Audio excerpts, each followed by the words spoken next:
So our two speakers during this next panel are Andrew Mathews, who is a professor, associate professor of anthropology here at UCSC. His work focuses on the culture of environmental institutions and the links between local communities and national and global levels of power and knowledge, as well as the anthropology of bureaucracy and financial markets and of law and illegality, political ecology, environment and landscape. Basically, he covers the whole territory. His most recent book is Instituting Nature, Authority, Expertise, and Power in Mexican Forests, 1926-2001. Our second speaker is Ursula Heise, who is the Marcia Howard Professor of Environmental Humanities at UCLA. I wish we had something like that here.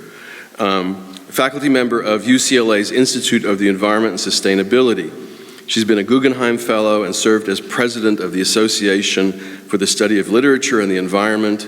Her research and teaching focus on contemporary environmental culture, literature, and art in the Americas, Western Europe and Japan, theories of globalization, literature and science, and the digital humanities. Andrew will be speaking on terraforming, nope, got that one wrong, didn't I? Climate change, he keeps changing the title on me. This is like the third or fourth, okay? Climate change as Utopia and Apocalypse. Has yours remained the same, Ursula? Yes, and Ursula will be speaking on environmental futures and multi-species justice. Okay. Okay, so I'm going to try to bring together some of the Ernest Kallenbach interest in natural history and the natural history field guides he was involved in, with this interest in utopian imaginings of alternative futures. And I'm going to think through some related themes in my own work, where I'm trying to link the scale at which humans experience landscape, weather, and climate with the mega, huge global climate change models. Okay, so just moving from the scale of tree grafting, which requires this coordination of hand, eye, knife, cambium layer, bud, and human. And I'm going to try to link this scale of experience to large-scale imaginations of global environmental change. So just stay with that metaphor. This is a guy called Beppe Marchi sticking a plum bud into the side of a plum tree in order to graft something that will make good fruit. Okay, so this is one of the canonical type of images of global climate change that you might have seen reproduced here and there in the media. The red is average temperature anomaly. It comes from the biggest of big science that I know about. It's obviously extremely hard to interpret, extremely abstract, and is as far as you could possibly get from the experiencing that we saw in the previous image. I'm just going to reference something which I will return to, though, which is this is a visual representation that comes from empirical storytelling. And at the bottom right, it just says SRES, A1B scenario. A scenario is a story about the future that might come to be, right? And this is a way of thinking about the future which is used very heavily by the IPCC. They call them something different now, but it's the same thing. Okay, so we're imagining climate change at the global scale. It's going to get redder up top. It's going to get hotter all over. And one of the things that's happened around the world, and the worlds that I deal with, is that doing things with and to forests has become one of the important ways of trying to reduce climate change. And principally, using the capacity of trees to absorb carbon dioxide is one of the ways that people around the world are trying to slow down climate change. The idea is basically if the carbon stays in the trees and doesn't go in the atmosphere, we'll all stay a little bit cooler, right? And so we're focusing on that kind of left-hand edge of the image where there's trees and they're sucking up carbon, right? It's more complicated than that, but let's leave it for now. Okay, so, as people have become increasingly concerned about the impacts of climate change upon weather, droughts, floods, hurricanes, and other disasters, we get very interested in the global carbon cycle. And the carbon cycle, which we used to not worry about, has actually become an object of care, fear, and concern and we're trying to manage it. Although it's a little bit odd because only about 12% of carbon emissions come in or out of land use change. Nevertheless, governments around the world have obsessed on forests. I think of that as the compromise which says, well, we're not going to do anything about fossil fuel emissions, let's do something about forests. Okay, so anyway, forests are important, and we're thinking hard about how the carbon moves in and out of forests. Now, I'll just tell you a little bit about Mexico to give you some traction on how carbon cycle fears and fantasies are transferred through storytelling practices into policies that deal with forests. So Mexico, like many tropical developing countries, has been encouraged to protect forests, and the mechanism for doing so has been some form of market for environmental services. In this suite of policies, property owners are paid for the environmental services provided by the land that they own. And that could be water, it could be biodiversity, or, and this is of interest today, carbon storage, right? So the idea is that you're paid for the carbon stored in your forests, and then because you're getting money for the forest just growing there happily, you refrain from your otherwise strong desire to cut the forest down and put some cows there or some pineapples or something like that, right? Okay. So the idea is really that by bringing the environment into the market, plants will grow and climate will change less. Okay, this, however, does set up an important problem of imagining future worlds. First of all, how do you know whether the landowner, in Mexico that would be the indigenous landowner, is in fact protecting forests, and if more carbon is being stored than would otherwise have been stored? So it's a subjunctive, never to be seen future of what would have happened had you not done what you did, right? And if you think that's a little bit strange, well, it is. It turns out that you do this difficult subjunctive work by telling a story about how the world would have gone had you not paid landowners to not cut down their trees. In other words, well, I'm just going to show you the picture. Okay, this is an indigenous community that I've done a lot of work in the Sierra Juarez of Oaxaca. So I'm trying to bring global climate carbon cycles down to actual real people and real places. And I might tell you a little bit about how they see things. I won't have much time for that. But the way the logic of this carbon world of global climate change works is that if you want to help real indigenous people who own real forests using climate change mitigation money, you have to tell yourself a story in which indigenous people are hell-bent on recklessly destroying the landscape. However, if you give them money, they will gladly stop doing it, right? So this is the story that ends up being incorporated into scenarios of land cover change that are produced by the Mexican state. And so negative and apocalyptic imaginations about indigenous people are linked to positive and maybe neoliberal utopian visions of environmental markets in balance with protection of landscape.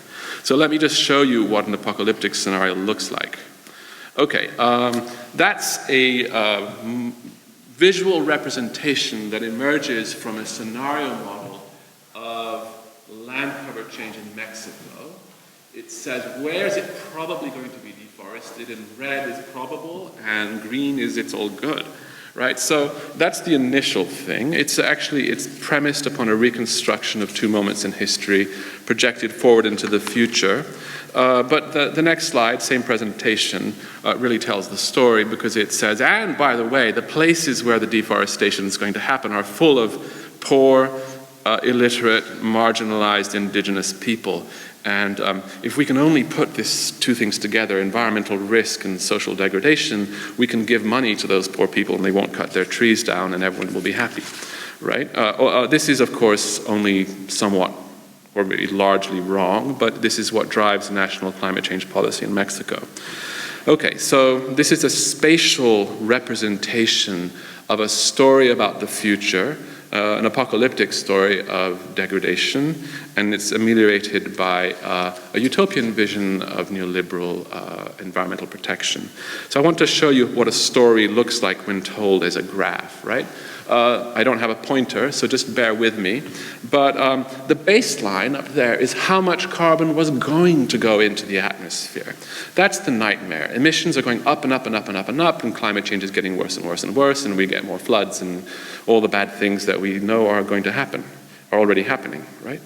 And then instead, you have, now we see the dotted line. We do something wonderful, usually forest conservation, in this graph, which means paying indigenous people to not cut down their forests, and we have the world as it actually comes into being, as opposed to the world that would have happened otherwise. That's the baseline scenario up there. Okay, so we have there both, if not utopia, bureaucratic improvement, and we have the baseline, which is things getting steadily worse.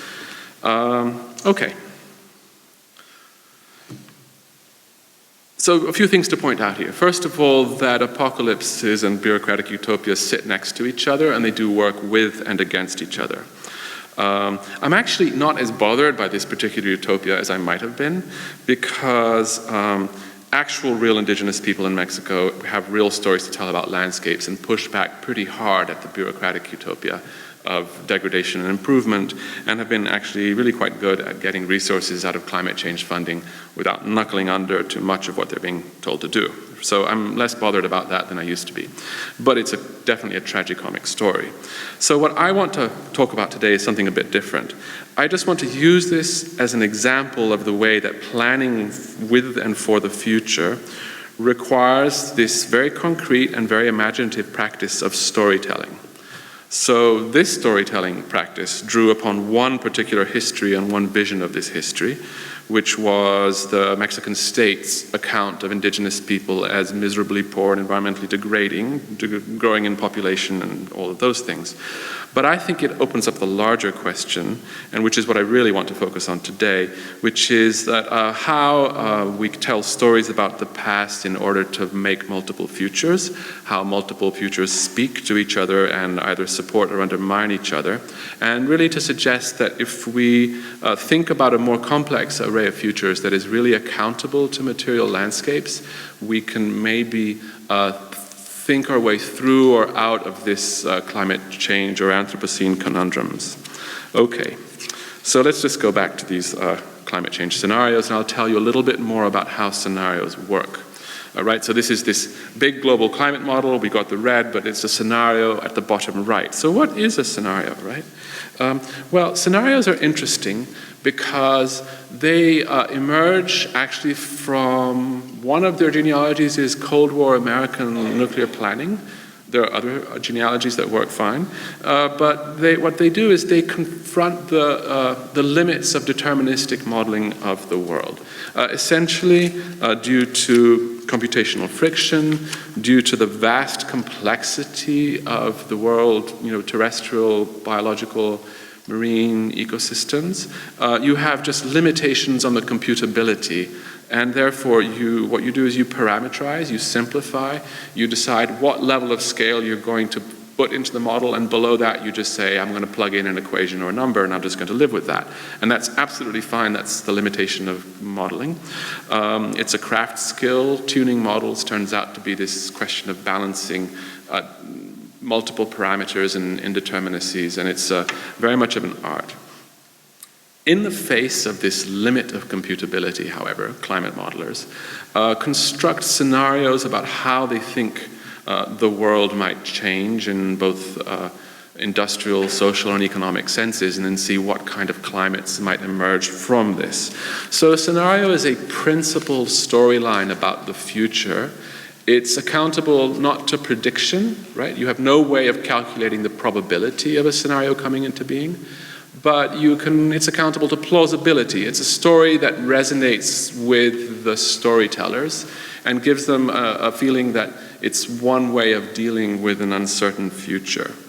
Just to say, scenario modeling is ubiquitous, of course. Engineering, business, nuclear preparedness, bioterror preparedness, it's everywhere. It partly comes out of the laptop computers, Excel spreadsheets, and the ease with which you can plot multiple futures now, which really only gets going in the 1980s, I would say.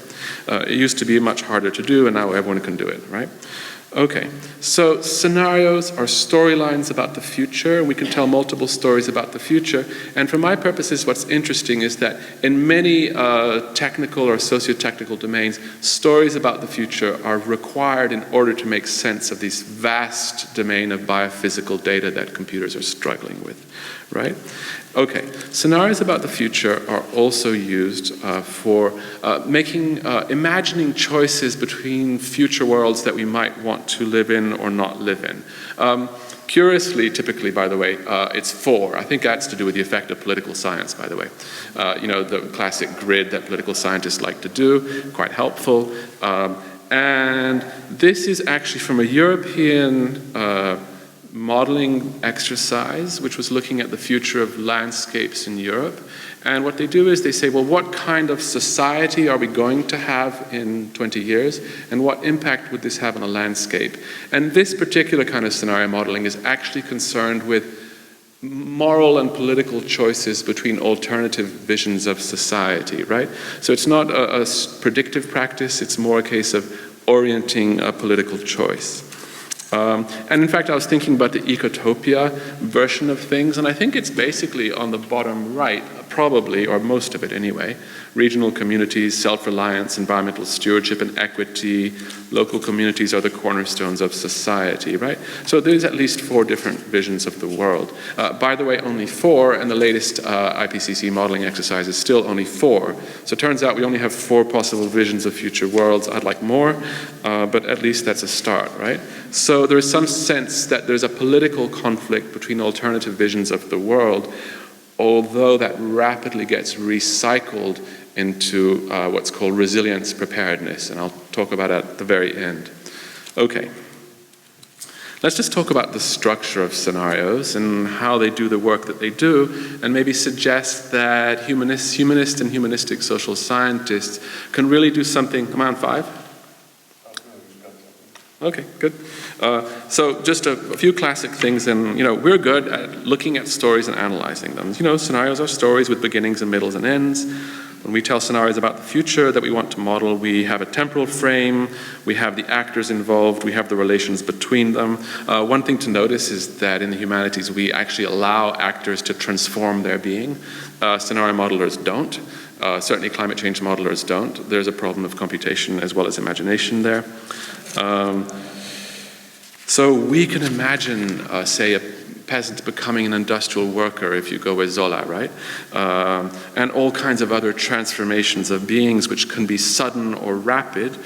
We can think about things like floods, droughts, and disasters, which I think actually are largely ignored in much modeling of futures because they're hard to put into these stories of rather steady movement. We can also attend to multiple visions of justice and just futures or of unjust futures and to think through their implications. How much time have I got, Ronnie? About 8 minutes. Okay, we're good. That's fine. That's better than I thought. Okay, so now let's turn to natural history because that's also where my heart is. Okay, so that's a tree stump. And if you're me, you spend time looking at tree stumps and small trees and big trees. And it probably doesn't look like anything to you, but it tells a big story to me. And it tells a story of environmental change, social change, and apocalyptic disease. So let me tell you a few different versions. Okay, so what that tree used to be is something like this. And these are ancient chestnut trees in the northern Tuscan Apennines. They were cultivated over at least the last 200 years in this area, and in many places more like 600 or 800 years. They're tended by centuries of peasant cultivators. They were grafted 200 years ago, and they're continuously maintained because if they're not, they turn into something else. So they transform their being from one actor to another, right? Okay, so that was very tightly linked to an agroecosystem which involved sheep and peasants and grazing and pruning and cultivation. And then over the last, I would say the last 60 years, that fell apart really quite rapidly. So this is the kind of grafting that would have produced those kinds of trees. right? So the actors of the story can change their form depending upon their social relations. So trees that are linked to peasants and sheep and food production look like this. Trees that are linked to firewood production look like this. It's the same kind of tree, but you treat it differently and you get different results. That's called coppice or ceduo. So just on the basis of cultivation systems and the broader economies they're linked to, the actors in the story change their shape. I could tell you another story too. This tree was probably cut off in the wake of an epidemic disease that was killing chestnut trees. And the Italian government had basically, peasants are dying, chestnut trees are dying, cut them all down, liquidate them, and turn them into tannin. And people did some of that, although in fact the trees turned out not to be all dying, and they evolved a resistance to the disease, but by then the forests were cut down. But some are left, don't get too depressed. Okay, so just the multi-formed nature of the beings in this story, and the fact that they're linked to broader social relations. Okay.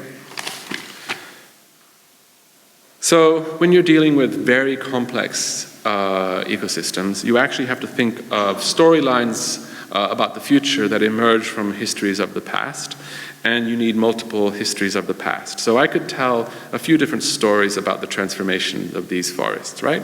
Version 1, a declensionist story, which is of a tightly linked agro-ecosystem destroyed by capitalism and modernization as peasants are sucked out of the mountains and become industrial workers. That could be a story of progress if you think being an industrial worker is better than being a peasant, right? So it goes both ways, and there are bad things about being both and good things about being both, so one can't take that lightly, right? Okay, that's story number 1, and you could use that to interrogate the vast fields of data that modelers use and come up with a richer account both of causation and of possible futures. Version 2, same landscape, different story. I can tell the story of the globalization, the arrival of this chestnut disease in the 1850s, which devastated the landscape and pushed people out of the mountains, right? That's a storyline of the unintended consequences of global capitalism and the wicked payback from nature when you bring different ecosystems together. So that's probably a horror story where an inadvertent violation is punished by a dire penalty. Innocent people are suffering for the mistakes of others. Okay, and then I could tell a third story too, which is about overweening technocratic confidence, and that would probably be the story of the Forest Service in the 1950s saying, your trees are all going to die, we might as well just convert them into tannin and replace your chestnut forests with industrial conifer plantations, which is in fact what they said they would do, but the conifers mostly didn't grow very well and they were valueless by the time they were grown up because the world had changed. So that's 3 different stories, right? And I could tell more. But my point here is just that by using natural history and the humanistic imagination and a historical reconstruction of past landscapes, we can come up with storylines to interrogate fields of ecological and biological data to multiply the kinds of futures that we might want to think about. And each of these futures contains both visions of justice and relations with material landscapes, and the two go together. Okay, so histories and stories are not of interest just to anthropologists and historians. They're resources for imagining multiple futures. And I'd like us to tell many more kinds of stories about the future. I think we need utopias, I think we need apocalypses and other things in between. Maybe mundane utopias and scary utopias and wonderful utopias told by different kinds of people. And I think they help us probe the relations of socio-ecological systems and avoid making bad mistakes because we don't get stuck on one storyline. And the really dangerous thing is getting stuck on one storyline because then you ignore the evidence of your eyes and commit really bad things. So we need lots of stories. Okay.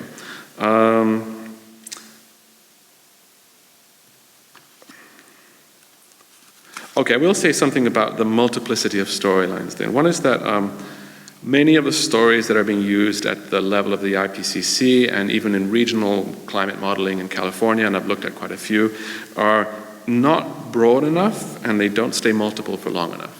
By not broad enough, what I mean is that they're a very kind of impoverished array of socio-environmental imaginaries, and they're being used right now in environmental planning in California to deal with things like sea level rise, drought, flood, and all of the things that we might worry about coming from climate change. So, our job might be to try to talk to some of those people and help tell more diverse and more complicated stories to broaden the range of preparedness that we might engage in to affront climate change.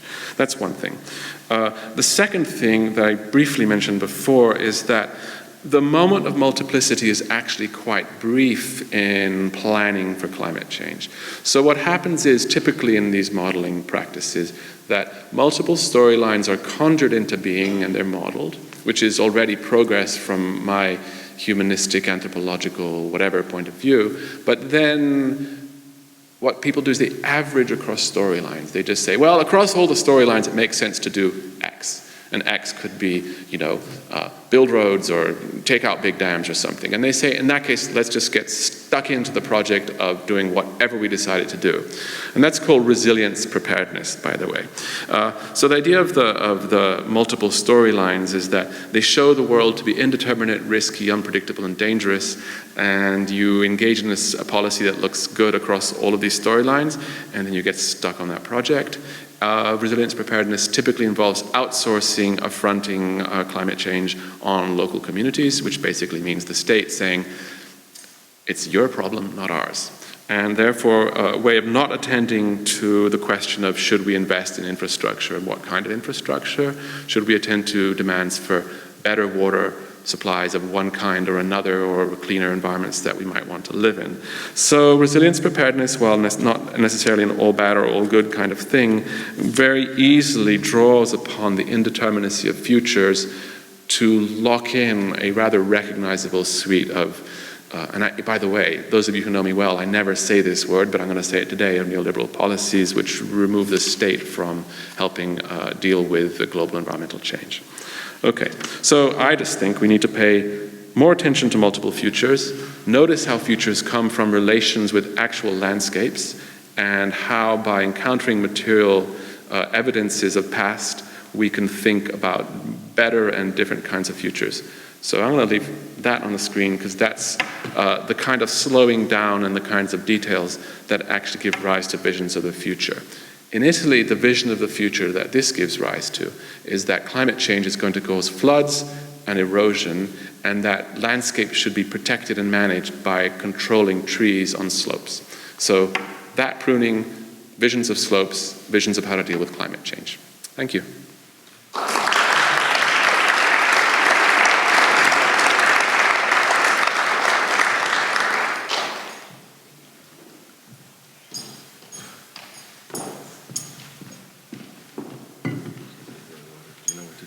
I think I do. Okay, I'll waive this when you have 5 minutes, okay. You waive that? Okay. All right, whatever. Thank you to Ronnie and also to Joe Chamberlain for organizing this conference. Really a pleasure to be able to talk about something that I think is a really important concept and one that doesn't get discussed perhaps as often as it should. So thinking about utopia has come a long way over the last few decades. For most of the 20th century, utopia had been thought to be a dead or extremely problematic genre, too static, too homogeneous a vision of society to offer a persuasive possibility for the future anymore. You find that all the way from H.G. Wells' A Modern Utopia from 1905 to Le Guin's The Dispossessed, an ambiguous utopia from 1975, that those books who use the genre problematize it at the same time that they rely on it. Frederick Jameson starts his well-known book, Archaeologies of the Future, this desire called Utopia and Other Science Fictions, by pointing out that utopian science fiction is subject to permanent doubt, and that its political status is structurally ambiguous.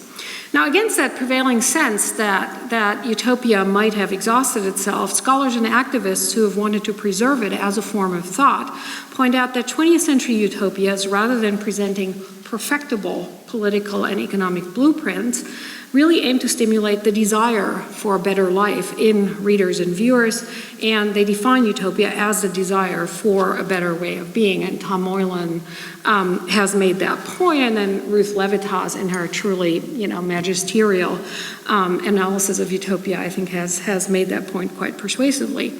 Now, what that translates to, even in environmental utopias, is a better way of being for humans. Environmental utopias do often include a functional, perhaps even beautiful and abundant nature in their visions, but they rarely engage explicitly with what utopia would look like if we sought a better way of being not just for humans, but also explicitly for other species. Now, I've run into that question as I've been writing a book that's coming out next year, which is called Imagining Extinction, The Cultural Meanings of Endangered Species. And that book sort of deals with the other big global crisis. Andrew was talking about climate change, so I've been thinking about biodiversity loss. So what as a literary and cultural scholar, what I'm trying to explore in that book is why and how endangered and extinct species come to have significance for particular cultural communities. And my overall argument is that biodiversity conservation is primarily a cultural, not a scientific issue. It's fundamentally about the question of what kind of nature and which other species we want around now and in the future. And understanding conservation culturally means looking closely at the stories we tell about non-human species and humans' relationship to them. Now, in defining its vision of a better world for other species, environmental conservation has run into two tensions that I've found particularly interesting. The conflict between animal welfare / animal rights and biodiversity conservation on one hand, and on the other hand, the conflict between conservation and environmental justice. I'll talk about the first one just very briefly today, and then I'll focus on the second one since it's particularly relevant for thinking about ecological utopias. So the animal welfare and animal rights movements share with environmentalism the concern for non-human species, but animal welfare advocates typically focus on individual animals and mostly on domestic and farm animals and the wild animals that are used in scientific research or for entertainment. Conservationists also tend to focus on animals, but they also very emphatically include plants, fungi, corals, and microorganisms, and they typically privilege the welfare of species and ecosystems over that of individual organisms. What underlies these two different perspectives is a difference in how community and citizenship are understood across the boundaries of species. To put it a bit simply, animal welfare typically seeks to bring animals into the purview of citizenship. So it advocates for legal protection for most animals and even certain rights for some kinds of animals, like primates. The literary scholar and philosopher Carrie Wolf, following Jacques Derrida, for example, has insistently sought to bring animals from a space outside the law, where their mistreatment and killing can, for the most part, not be legally persecuted, to consideration within the law. Environmentalists, by contrast, at least in the tradition of the American environmentalist Aldo Leopold, has sought to make human citizens, conversely, human citizens of a political entity that goes beyond human society as it's normally understood. So in his well-known formulation of the land ethic, which I've put on this slide here, Leopold argues that a land ethic, this is at the end here, a land ethic changes the role of Homo sapiens from conqueror of the land community to plain member and citizen of it.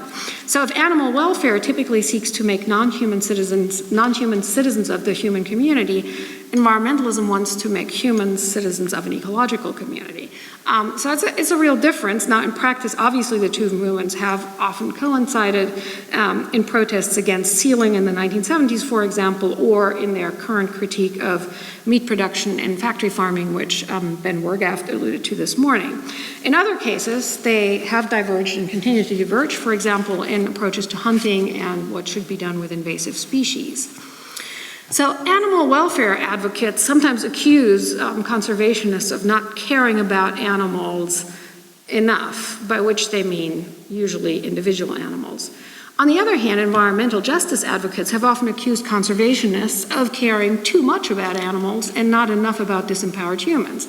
Starting in the 1980s, the environmental justice advocates protested against efforts to conserve endangered species with little regard to how this conservation would affect people living in the conservation areas. And of course, those are often powerless and poor communities who are at risk of being displaced or losing their means of subsistence because of the establishment of national parks and wildlife refuges. refuges. And a lot of these efforts to establish national parks and other kinds of sanctuaries in Africa, Asia, and Latin America have endangered local populations in this way. Beyond pointing out that certain kinds of conservation were perpetuating colonial methods, environmental justice advocates in the 1990s also called for the recognition of environmentalisms that emerged from the struggle of communities in the global South for the means of their subsistence. So, which in the argument of environmental justice is different from the major orientations of environmental movements in the global North. So the sociologists Ramachandra Guha and Joan Martinez Alier have famously called this the environmentalism of the poor. Conservation organizations today are far more conscious of these differences, and they're in many cases quite careful to address these problems. A lot of conservation projects today involve extensive consultations with all stakeholders in the area. But many of the overarching questions haven't gone away. Who funds conservation and why? Why should large amounts of money be devoted to the preservation of animals and plants rather than to lifting people out of poverty? Who decides what local spaces and species should look like in the future? How do we think about questions of ethics in the context of other humans and of other species? And so these are some of the questions that I'd like to address, and obviously I'm not going to be able to answer them definitively, but I'm hoping to at least stimulate some thoughts about them, first theoretically and then through an example from science fiction. And I've been trying to explore these questions through what I call multi-species justice. That's a concept that I'll explain, and that, in my view, goes quite some ways toward defining what ecotopia could look like today. So let me start with a little bit of the sort of theoretical background that this comes from. So environmental writers and activists have over the last 2 decades increasingly considered these conflicts and confluences between conservation, animal welfare, and socioeconomic justice. So what are the conjunctions and disjunctures between violence against endangered communities and against endangered species? What causes the kinds of situations in which the protection of non-human species works against the safety of local populations and vice versa? There's often lined up, of course, but by no means always. How are local biodiversity protection projects shaped by regional, national, and international politics? Anthropologists have recently been at the forefront of re-envisioning relationships between humans and animals in ways that I think directly touch upon these questions of conservation and social justice. It's in anthropology that the idea of multi-species ethnography has been explored for the last 5 years. So this is a strain of thinking that takes its departure from Anat Singh's claim. Anat Singh is, of course, an anthropologist right here at UCSC, that human nature is an interspecies relationship. So what multi-species ethnographers try to do is redefine the human itself. So in a book that came out last fall, Eben Kirksey and Stefan Helmreich argue that ethnographers are now exploring how the human has been formed and transformed amid encounters with multiple species of plants, animals, fungi, and microbes. Rather than simply celebrate multi-species mingling, ethnographers have begun to explore a central question: who benefits, cui bono, when species meet? Allusion, of course, to Donna Haraway, also of UCSC pedigree. To answer this question, multi-species ethnographers are collaborating with artists and biological scientists to illuminate how diverse organisms are entangled in political, economic, and cultural systems. So this in sort of what's become more or less the manifesto of multi-species ethnography.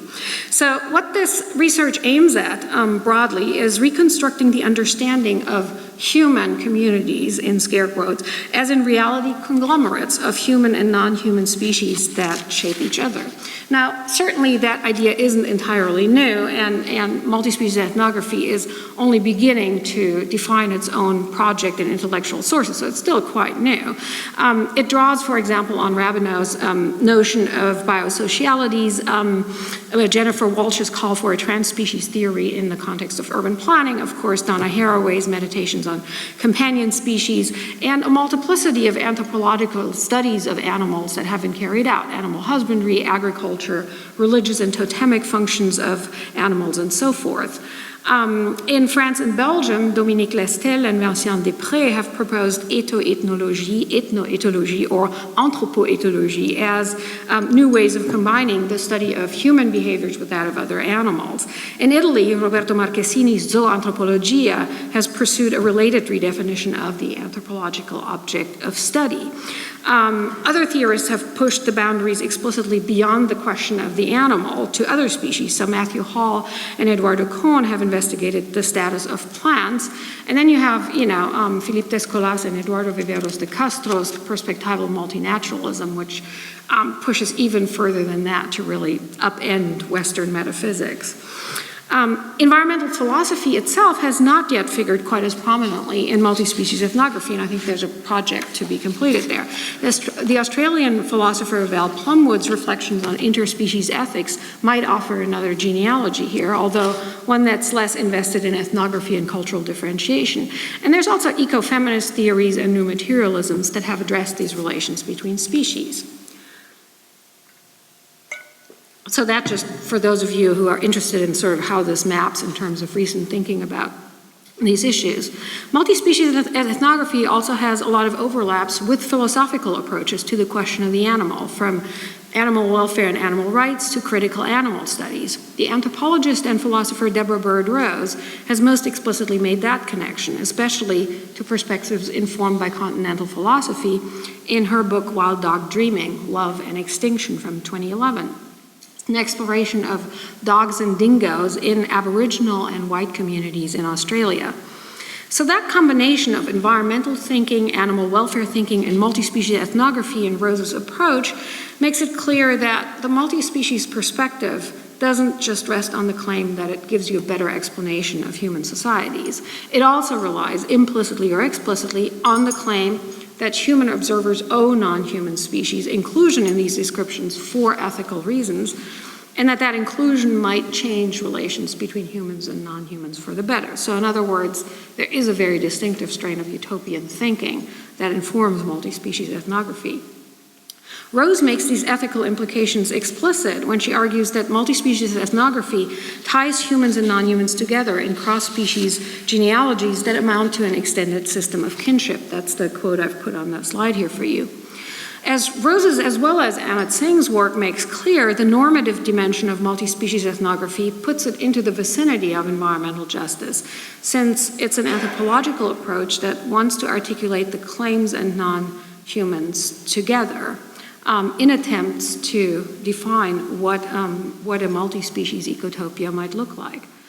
Now, that isn't an unproblematic undertaking. The flattening of ontologies, it's come to be called, so the leveling of differences between human and non-human agents, that comes with questioning human-animal boundaries often makes it difficult to address head-on the uneven power distributions that environmental justice is centrally concerned with.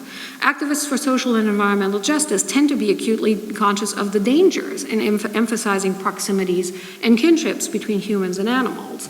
And the reason for that is obviously that these kinships have historically often been called on to legitimate the exclusion of certain groups of people from treatment as humans. Rose herself points this out. The power and terror of white Australians' abuse of Aboriginal people show a darker porosity to the West's animal-human boundary, one in which humans are animalized so as to be killed with impunity. So there's two different takes on how these things line up. So you have Kerry Wolf, on one hand, who argues that the human-animal distinction, in fact, often enables the oppression of humans by other humans, because people can always be put into the category of the animal, and that you have to question the basic distinction to unsettle that oppression. By contrast, Rose poignantly highlights the dangers when you start to question that boundary and what might happen. So Wolf and Rose would agree that the definition of the animal as a being that can be mistreated without the consequences that would come from mistreatment of a human is at the root of both processes. But where multi-species ethnography wants to solve this problem by questioning the ontological difference between humans and other species, environmental justice and political ecology have typically sought solutions in disabling the power differentials that give some humans the authority to categorize others as belonging to the human species or not. So that's sort of the conflict. Now, pointing out that tension is obviously not meant to imply on my part that multi-species ethnography and environmental justice can't speak to each other. Rather, it's a way of exploring how these divergent theoretical commitments might become mutually productive. A culturally aware approach to the conservation of endangered species needs to take into account different traditions and institutions that shape humans' relationship to other species, and it's quite parallel to considering different traditions of land use and using land resources. Multi-species ethnography contributes to the aspirations of the environmental justice movement in two ways, I think. On one hand, it shows how interactions with non-human species, from forest, trees, and seed cultivars to predators, pet animals, and viruses, have shaped particular cultures' way of life and sense of what a good or just life should look like. So the central preoccupations of environmental justice with land use, resource exploitation, and differential exposure to technological risks, multi-species theory adds interactions with non-human species and the moral claims that these interactions should be understood to imply in different cultural contexts. On the other hand, and this is, I think, the second thing that multi-species theory contributes, it redefines what justice means with a view toward these specific social and cultural contexts. So rather than assuming that we already know what humans owe other species, what other species owe humans, and how conservation serves the interests of both humans and non-humans, multi-species ethnography alerts us to the way in which all of these questions have quite different responses in different communities. In turn, environmental justice theory and activism highlight how interactions between species and ideas of justice themselves are constantly being reshaped and overwritten by economic interests and power structures. So multi-species justice, which is sort of my attempt of thinking these two things together, is the kind of project that requires a more than human diplomacy, a project that pursues justice with both a sense of cultural difference and a sense of species difference. Now, in that context, I think it might be useful to revisit Aldo Leopold's idea of human citizenship in a land community. In integrating insights from anthropology, literary studies, and philosophy from the last 2 decades, we should add, I think, what citizenship in a multi-species community might look like. In other words, a community in which not all citizens are humans. And in my first attempt to sort of think with, but also beyond Leopold, in 2008, I proposed the notion of eco-cosmopolitanism. So I was trying to think about citizenship beyond national boundaries and cultural differences, but species differences honestly wasn't something that I was very much thinking about then. But I pointed out that there's 2 ways in which something like eco-cosmopolitan citizenship has been envisioned. So on one hand, there's the model of thinking about it as membership in transnational aggregations, sort of on the model of the nation state, think UN, think EU, which is what Jürgen Habermas has proposed. And on the other hand, there's David Held's model of global democratic structures that are based on the cosmopolitan principle of effectiveness. So it doesn't go by whether you're a member of the organization or not, but which individuals are affected by a given crisis, and the idea that they should not be ruled by norms to which they haven't given their consent. So it's an idea of determining citizenship on the basis of effectiveness. So I think it's that stakeholder model that would be useful when we think about how an ecotopian multi-species community would work. What if we thought about citizens in any given case as those whose lives are crucially shaped by the issue at hand? That doesn't mean that all citizens' claims would or could be considered in equal measure. I think that's in practice often impossible. And there may well be reasons why we might want to privilege human over non-human claims in some cases, and if there's no choice. But it does mean that all citizens would have an equal right to have their claims considered, and I think that would be a meaningful step toward multi-species justice. Now, science fiction has been one of the primary media and genres through which we have collectively reflected on a community and on systems of justice across species boundaries. Mainly in science fiction, that's happened through the figure of the alien, so encounter with species with whom humans have not co-evolved. And these kinds of species fictions have resonated since the 1960s in texts that explore the emergence of new kinds of human identity. And, I can't go through all of these, obviously, but you have a sample there that sort of ranges from Philip K. Dick's To Android's Dream of Electric Sheep to recent texts such as Paolo Bacigalupi's The Wind-Up Girl and Lauren Bukas's South African novel, Zoo City. Now, all of these texts, they are very different from each other and come from different cultural contexts and written in different languages, but all of them ask how humans need to re-envision their own identity so as to be able to live in societies populated by aliens who are at the same time intimately or even genetically related to humans. They're both self and other and often figures of the animal.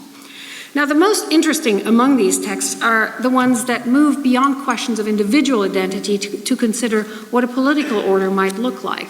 that takes non-human participation seriously. Let me talk for a minute here about Margaret Atwood's Mad Adam trilogy, since that's perhaps the best known series of texts in that context. So in her trilogy of novels, the few remnants of Homo sapiens who have survived a global genocide live together with the genetically engineered post-humans a biotech engineer has created, the Quakers, and with genetically altered pigs who have a partly human frontal cortex. The third volume, Mad Adam, which came out a couple of years ago, ends with scenarios of reconciliation and shared futures between these three groups. The post-human Quakers, whose genome combines human and animal and even some plant genes, begin to hybridize with the remaining humans, which means that they're going to probably have a shared future. And this sort of shared human, post-human community concludes a peace treaty with the highly intelligent Piguns, who had often been their enemies in the earlier volumes. So this has been hailed as sort of the vision of multi-species community. And I've always sort of felt uncomfortable with this because I think some aspects of that society remain really disturbing. Most obviously, its origins in and continued reliance on violent exclusion. Atwood's quasi-utopian society can come into being only because the overwhelming majority of humans has been eliminated through a planet-wide genocide. And the two remaining villains, who are judged unredeemable, are executed by a simple majority vote at the end. Somewhat surprisingly, Atwood here repeats one of the most troubling aspects of a good deal of post-apocalyptic science fiction, including environmentalist science fiction, the tendency to do away with complicated mechanisms of democracy and justice until most of those who might disagree have exited the stage, and then symbolically to inaugurate a new society whose promise of freedom and peace almost inevitably, if you think about it at all, has to appear like sleight of hand. Even the peace treaty with the Piguns remains unreassuring in this respect, since it's the Piguns' human-derived brain that bestows on them a kind of honorary citizenship in the new humanity, whereas the more robustly unhuman species are not invited, and humans who are judged subhuman are simply put to death. So I think a more interesting vision of how a multi-species society might emerge from the life and death of very different species unfolds across the volumes of Orson Scott Card's Ender series, which I've put on the slide here, at least the first four. There's now a lot more. The first and most famous of these novels, and some of you might have also seen the movie that was made from Ender's Game, portrays humankind's initial encounter with an insectoid alien species. Humans construe the intentions of these insect-like buggers, as they're called, as relentlessly hostile, and they defeat the aliens through adolescents who are rigorously trained in simulated military games, and who exterminate all of the insects in a battle that they themselves only learn afterwards was not, after all, a simulation, but real war by means of virtual technology. So an odd twist on the war games we discussed yesterday.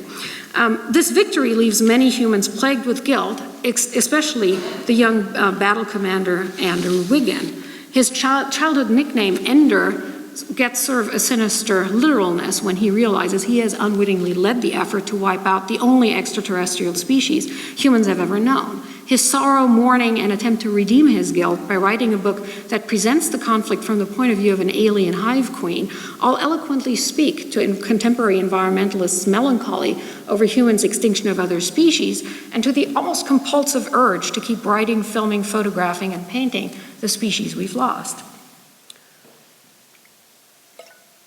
In the second novel, Speaker for the Dead, humans discover another species of aliens 3,000 years later, when a group of Brazilian-descended, Portuguese-speaking settlers land on a planet they call Lusitania. In rueful memory of the insect genocide, the institutions that govern human life in the new planetary colony impose strict rules not to interfere with the intelligent pequeninos, or piggies, as the Lusitanian settlers call them. It's sort of Card's sly conflation of the Portuguese diminutive for little ones with the racist epithet, pickaninnies. As in the case of the buggers, Card emphasizes the enormous difficulty of gaining access to the thought and culture of a truly alien community, especially since the xenologists and xenobiologists, so the anthropologists and biologists, are under strict orders to keep interspecies contact and knowledge exchange to a minimum, because everybody sort of wants to avoid a recurrence of the first xenocide. But avoiding contact, exchange, and conflict turns out to be extremely complicated. Speaker for the Dead portrays an ecology, some of whose most basic facts humans struggle to understand. The pequeninos, for example, have individual names for the innumerable trees in the forest they inhabit. Not, as it turns out, because of some quaint native custom, but because what looks to humans like two quite distinct species are in fact just different phases in the development of a single one. At his death, a pecanino male metamorphoses into one of the at least partly sentient trees. And in the alien's view, that's an ascent to a higher order of being that makes murdering one of their own the greatest honor they can bestow. Now, needless to say, that honor is lost on the humans, two of whom are also submitted to the ritual, and so violent interspecies conflict once again threatens to erupt. Aside from that, Lusitania's ecology also confronts the biologists with other vexing riddles. The planet's extremely limited set of species with mysterious methods of reproduction and gene transfer raises urgent ecological questions. They just don't understand what the evolutionary pattern is.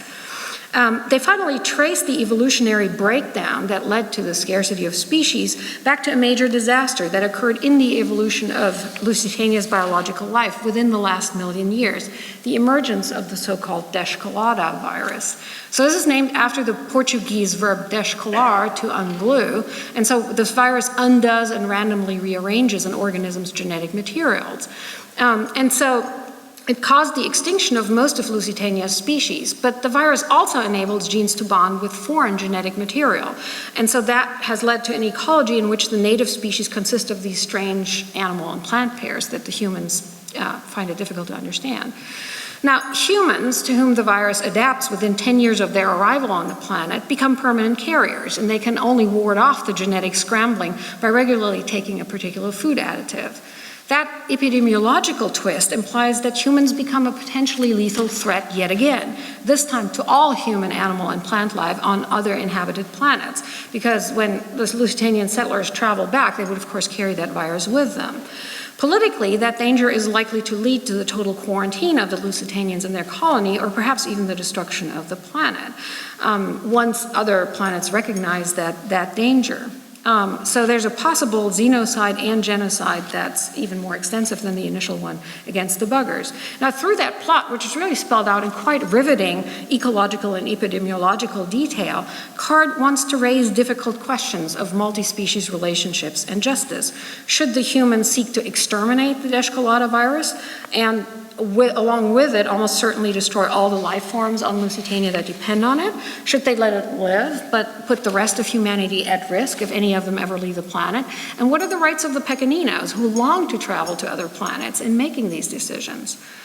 Speaker for the Dead also traces an unfolding story of ecosystem alterations and cultural adaptations. Not only do the humans re-engineer earthly plant stock so as to withstand the descolada virus, some of them also pass seeds and agricultural techniques onto the pecaninos, flagrant violation of the rules of non-engagement, of course. Even more incisively, when Ender journeys to Lusitania, and I can't explain now why he's still alive 3,000 years later, it has to do with interstellar travel and time delay, so just, accept it on faith. But when he arrives there, he surreptitiously brings with him the cocoon of a bugger hive queen he has secretly preserved. And the insect queen then decides in consensus with the pecaninos that she will start a new colony on Lusitania, and so resuscitate the species that everybody had thought was definitively extinct. That act of restoration biology, or perhaps de-extinction, which for Ender himself is really an act of penitence, ends up yielding an entirely new planetary ecosystem, inhabited by 3 intelligent species, and 2 of them, the humans and the insectoids, are introduced. This global multi-species society can, of course, as in many other works of science fiction, be understood allegorically to reflect on the multiplicity of cultures on Earth. But if a futuristically transformed vision of multiculturalism underlies Card's scenario, it also relies on the awareness of and mutual respect for vastly different ways of inhabiting the same ecosystem, with particular emphasis on what might put other species at risk. And even though the term had not yet been coined in its current form when Card wrote the Ender novels, the multi-species society of Lusitania and other worlds that humans, pecaninos, and hive queens colonize can also be understood as an anticipation of what we now call the Anthropocene. At the end of Speaker for the Dead, a carefully negotiated political pact between buggers, pecaninos, and humans suggests the possibility of a peaceful and democratic multi-species society that might serve as a thought model, not just for relations between different groups of humans, but of a differently restructured relation of humans to non-human species on Earth. Bruno Latour's vision of a parliament of things, in which not only human but a variety of non-human agents might have a voice, finds a possible instantiation in Card's science fiction world. Just as in the novel that Kristen mentioned this morning, The Fifth Sacred Thing also has that kind of parliament. But Xenocide, the novel that follows Speaker for the Dead, makes it clear that Card envisions no easy utopia with unambiguous ethical decisions. In that volume, the fate of two other agents involved in the Lusitanian plot moves to the forefront. So on one hand, there's an artificial intelligence who calls herself Jane, and that of the Descolada virus itself. So Jane's presence in both Speaker for the Dead and Xenocide pushes the reflection on cross-species justice beyond the biological realm to raise questions about technologically emergent forms of intelligence that have, of course, been the stuff of a lot of science fiction since the 1940s. More importantly, for thinking about the environment and conservation, humans seek to develop ways of eliminating or re-engineering the Descolada virus so as to protect themselves against it, but at the same time to preserve the native Lusitanian life forms, all of which biologically depend on it. Now, in the process, the nature of the virus itself, as yet another alien life form, begins to raise ethical questions. One of the scientists discovers that the viruses communicate with each other at a rudimentary level by means of genes that they exchange, which implies that they might be considered another sentient species. Does it matter? Asked Ender. Matter, said Quara. Ayla looked at Ender with consternation. It's only the difference between curing a dangerous disease and destroying an entire sentient species. I think it matters. I meant, said Ender patiently, does it matter whether we know what they're saying? No, said Quara. We'll probably never understand their language, but that doesn't change the fact that they're sentient. What do viruses and human beings have to say to each other anyway? How about, please stop trying to kill us, said Grego. If you can figure out how to say that in virus language, then that might be useful. But Grego, said Quara with mock sweetness, do we say that to them, or do they say that to us? So humans here face the choice of either exterminating one alien species or another, and with either killing others or letting themselves be killed. They have to decide what principles of justice are appropriate in a network of different human societies and different species. Instead of letting the species concept do any of the moral decision-making by default, one of the characters develops an intricate taxonomy of different kinds of humans, aliens, and their relations to each other. And on that basis, the Brazilian scientists and the Pequeninos together reluctantly but successfully re-engineer the Descolada virus, eliminating it in its old form, but recreating it in a different shape so that other species are not put at risk. So even as they preserve Lusitania's biology, they also alter its foundations and mode of functioning to create a new hybrid ecology that includes both native and introduced species. So in Card's Ender series of novels, the imaginary planet of Lusitania functions as a scenario for staging some of the stark ethical choices humans confront in organizing their coexistence with other species on Earth. And I can give you some examples concretely from conservation if you like later on. Since the few species on Lusitania are connected to each other in tight ecological networks with animal-like species and plant-like species functioning as different life phases of the same kinds of organisms, and all dependent on the operations of a particular virus, the human scientists and community leaders are left with no innocent choices. Whether they intervene or not, and no matter how they intervene into the planet's ecology, once humans have a colony on Lusitania, their choices shape the lives and deaths of sentient organisms. Card's imaginary ecology does not present a beatific vision of universal cross-species reconciliation or a cynical view of environmental nihilism. Well, you always kill something anyway, so it doesn't matter. Instead, it invites readers to conceive of their relations to other members of the ecological community and their ethical decisions about them, not along simple species lines, but through careful negotiations that take all participants' interests into consideration, even if not all of them can be honored in the end. When nature can no longer be separated from us, the Ender cycle suggests, questions of human justice become inextricably entangled with justice across species boundaries. And neither form of justice can be separated from the values and ideas of the involved communities. Justice itself, of course, is a culturally very widely divergent and differing notion. So I think in this way, the Ender cycle begins to do some of the cultural work that may allow us to think of the human species as a planetary agent, but also to see the limits of that agency and to start envisioning a multi-species community instead.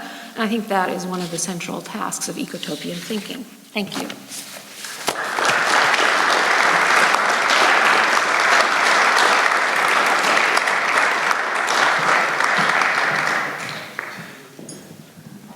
Okay, so we have again a few minutes for questions.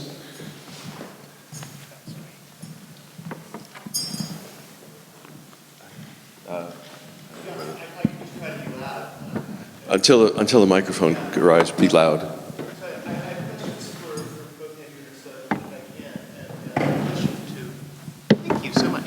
Thank you very much. So the question to Ursula, thank you both for wonderful talks, I should say that. The question to Ursula is whether or not Peter Watt's book Blindsight has crossed your desk, and if not, then we can talk about that. Yeah. Blindsight, we can talk about it another time.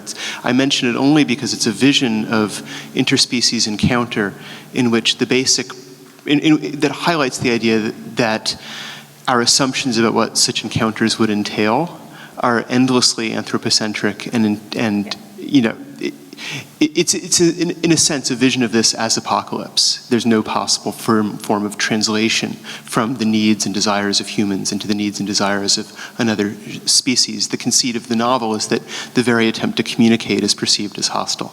Can I ask, is what's American? Canadian. British? Canadian, yeah. Yeah. I figured it was North American, because I mean, there is a different, this is, a very American take in some way, sorry. This is a very American take in some way. I mean, what you're alluding to is actually, minus the apocalypse, but science fiction from the Soviet Union and other East European countries much more readily assumes that if we were to encounter a truly alien species, we wouldn't have any paradigms at all for understanding what's going on. So the brothers Strugatsky's Roadside Picnic is a good example of that. Stanislav Lem's novels Eden and Solaris, where in Solaris you have an intelligent ocean on another planet. Humans have studied it for 150 years. There's this whole academic discipline of solaristics, and they don't know a thing about it. So there's much more of an assumption that if you were to encounter the truly alien, you couldn't really understand it at all.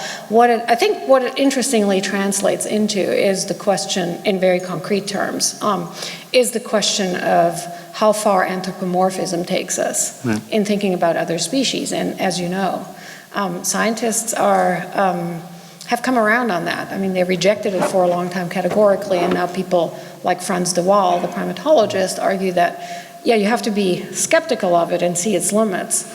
But if you're not anthropomorphic at all, you may deprive yourself of one of the most important means of understanding what is actually going on. I see. Thank you for that, and we can continue. But the question to Andrew about your fieldwork with those who think in terms of scenarios, and there's an extremely eloquent portrayal of what it's like to deal in stories, both as a humanist or humanistic social scientist, looking at the workings of professional scenario planners, scientists, policy people, and so forth. My question may betray a certain cynicism on my part about the way scenarios operate, or perhaps about the way consulting operates. And the question is really whether or not, in the course of talking with people who deal in scenarios, who work in scenario planning, you've observed scenarios functioning not for informational value, even the informational value of holding a number of scenarios in one's head at once in order to think about multiple lines of possibility, but rather because they perform a certain form of arbitrage, allowing an organization to break internal deadlocks or make decisions that people can't agree to without the presence of the scenario exercise. So in other words, because I'm very interested in the ways in which stories work anthropologically, whether or not dealing in stories has extra story functions, if you will, extra diegetic functions. Great question.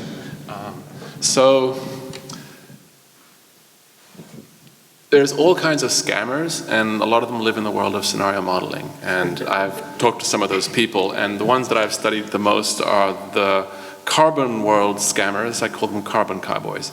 The thing that is interesting one of the things I noticed in doing ethnography of that stuff in Mexico is that most of this climate preparedness stuff hovers in midair, never lands, and basically gets siphoned off by intermediaries. And there is considerable political pushback in reality from indigenous communities who tell other stories and manage to get something out of it. So I think that if you realize that states are fictional stories about being everywhere and everywhen, and in reality they're partly here and partly not, you get a little bit less nervous about that.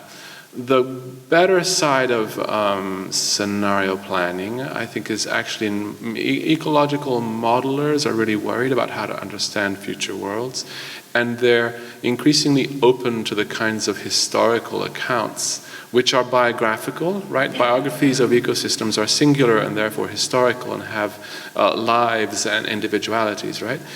So they're beginning to be open to us, and it's something that I'm interested in pursuing. The other thing about scenarios to remember, though, is that politicians typically ignore the advice of social scientists, natural scientists, and everyone else because they're faced with daily tragic choices. To the extent that we make visible that actually there are bad choices between bad outcomes, I think it's helpful, and it's more helpful to them than any of the smooth predictions of the future that are being offered.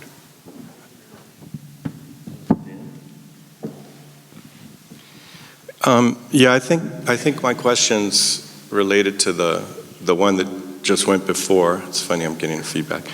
I want to ask, is justice the right concept?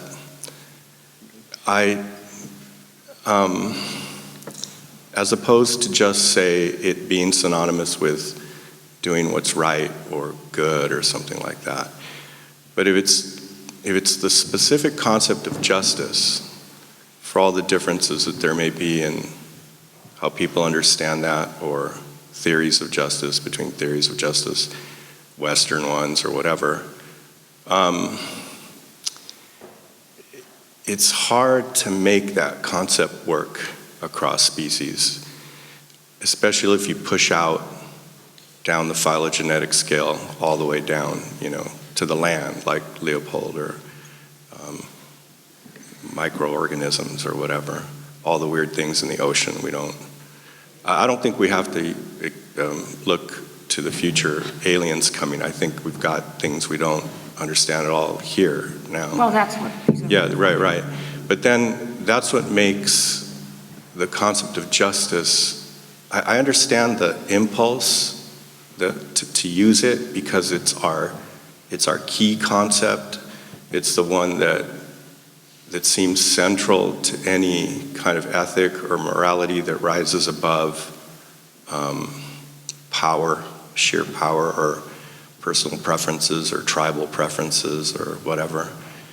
But it just doesn't seem to be the right concept. I mean, you've got, when you actually look at how other species function and treat each other and would treat us if we allowed it, you've got things that look horrible from the perspective of justice. They look like terrible injustices that we'd have to intervene to correct, which the philosopher Martha Nussbaum has even suggested might be how to apply the concept of justice to predators, natural predators and prey.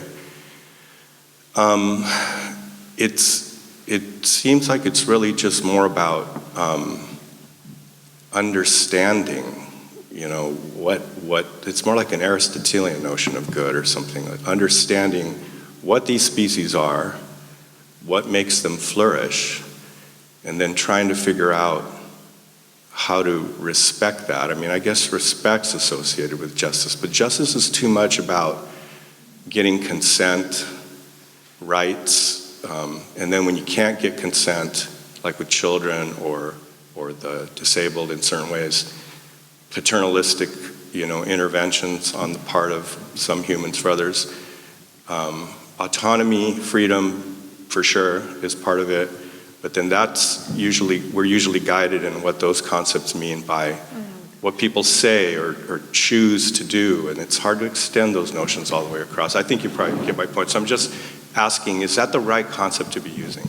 So I'll tell you why I chose that term, and it was very deliberate, and I considered a lot of other terms that are out there. So the first and most important reason is that I'm of course thinking here not just about our interaction with other animals, but I'm thinking about very concrete scenarios in which our attempt to preserve the lives of plants, animals, ecosystems, microorganisms, also affects the lives of other humans. So there's a political scenario that's unfolded over the last 40 years where environmental conservationists, often with the best of intentions, have actually gotten on the bad side of, old colonial power structures and have been completely insensitive to the views of local communities, which are sometimes indigenous communities, sometimes not, and where decisions about where parks would be, sanctuaries would be, what laws would be,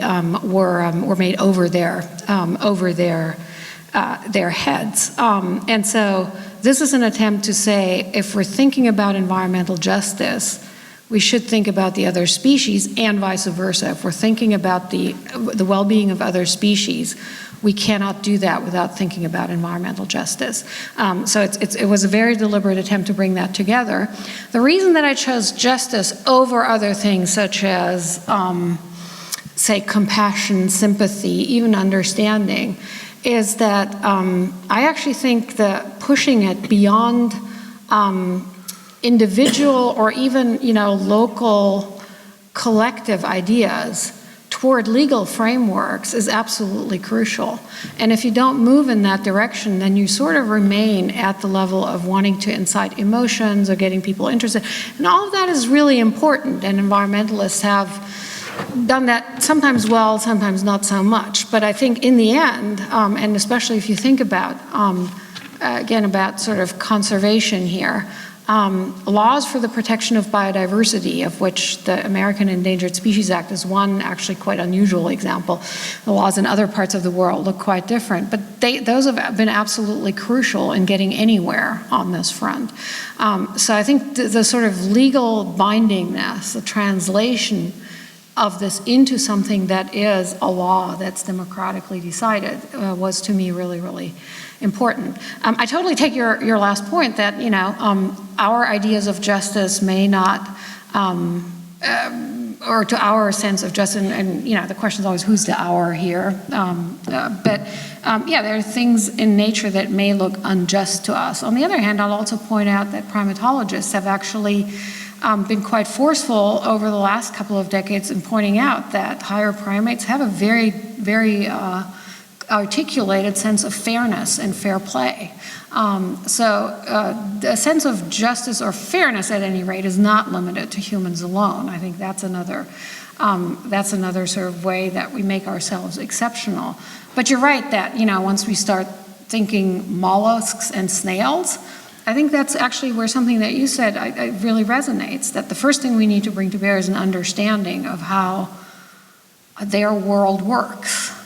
And in some cases, it may mean that we want to intervene. In other cases, it may mean that we can step back. I mean, as I tried to emphasize, I don't think that this term or any other term will redeem us from having to do things that we may not want to do, like killing certain organisms or altering them in certain ways. But I think it is a way of thinking about what the claims on our moral and legal imagination of these other organisms might be.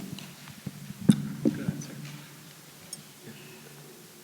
Any other questions?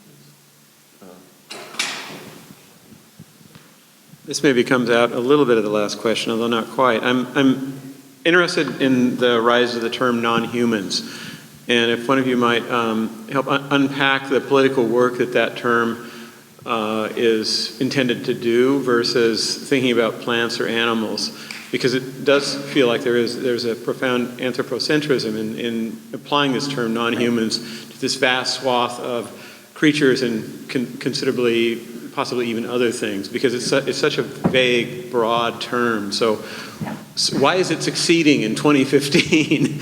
Well, it's not succeeding in that sense. I mean, it's being questioned. I mean, the question is always what other term are you then going to use? But one very explicit critique on the part of the people who do human animal studies or critical animal studies, both of which are also terms that exactly reinforce the kind of boundary we want to question. But so what do we call it? Critical bio studies? I mean, it's just everything you choose is I think awkward, and non-human is awkward in exactly the sense that you pointed out, in that it once again relegates to the realm of the other than us, things that are totally different from each other. And I mean, Derrida has eloquently made the point that, you know, you throw a gorilla and a butterfly into the same categorical basket, and then you have humans on the other side, whereas from almost every point of view, there's more relationships between us and gorillas than between either of us and butterflies, right? I mean, evolutionarily, biologically, and so forth. So it is an awkward term, and it's constantly, I mean, I don't think it's succeeded in the sense that anybody says this is the term we should use. It's just, in a talk that's limited under penalty of death to 30 minutes, what other term do you use that doesn't then, because it's also not just plants and animals, right? It's viruses, it's microorganisms, it's fungi, you know. I mean, then you'd have to be really egalitarian and enumerate them all every time, yeah. And that sort of, I mean, I hope that the discussion then helps to show that yes, of course, I mean, the whole point of it is trying to get beyond thinking that broad categorization really can do any decision making for us. I really didn't mean to threaten you with death, but just we're gonna break for lunch. But maybe alter human, you know, which, well, that doesn't then imply, you know, necessarily other. That implies complementary in some sense. But anyway, so there's a great opportunity here to come up with a term. Actually. Maybe. If I can just add, so the post-human is actually the term that I would point to, just taking on a lot of different definitions, but that's sort of a gesture toward, as we like to say, the problematizing of the human that underlies a lot of this thinking. Oh, all right, last.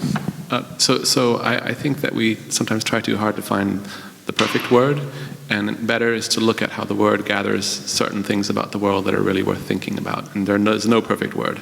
So I just think that, you know, pay attention to the matter that emerges in relation to the words that you're using. And it doesn't have to be human, it doesn't have to be living, it has many varieties. Okay, well, thank you so much, both of you. Let's give them a round of applause.